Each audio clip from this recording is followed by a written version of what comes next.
Siamo qui con Monia Franzolin, nativa di Belluno, storica dell'arte, amante del territorio e delle Dolomiti, così tanto da farci un libro. Com'è nata la tua prima pubblicazione sulla strada regia d'Alemagna? Com'è nata l'idea e come hai fatto a portarla avanti? L'idea è nata in sede universitaria con la mia tesi di laurea, sulla base di una sfida lanciata da un docente universitario che voleva che una ragazza si laureasse su una strada in storia dell'arte, per cui un connubio strano.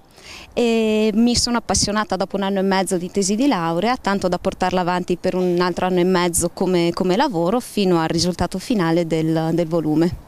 La strada regia d'Alemagna, per chi non lo sapesse, è una via di comunicazione storica, era presente già ai tempi dei Romani e collega Venezia con le terre di lingua tedesca. Tu in particolare ti sei riferita, hai fatto ricerca sul tratto che passa attraverso il nostro territorio. Esattamente, la mia ricerca si centra sul tratto di strada da Serravalle di Vittorio Veneto fino al castello di Bottestagno dopo Cortina, proprio in assenza di una ricerca specifica su questo tratto territoriale della strada. Perché c'è una lacuna a livello di documenti che risale ancora al 1876, se non sbaglio.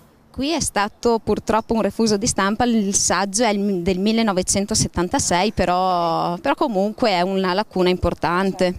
Certo, e questo dà ancora più valore alla tua pubblicazione. La strada è luogo di incontri, no? Un crocevia di vite diverse che magari fanno anche un pezzo di cammino insieme, luogo di vagabondi, di mercanti, un tempo anche di briganti. Chi hai incontrato, chi hai conosciuto lungo questa strada nel tuo percorso di ricerca? Allora, ho conosciuto tantissimi mercanti, pellegrini, nobili tedeschi, nobili veneziani, diplomatici, veramente un universo, l'universo dal 1400 al 1797, quindi totalmente diverso rispetto al nostro, però in certi aspetti affine.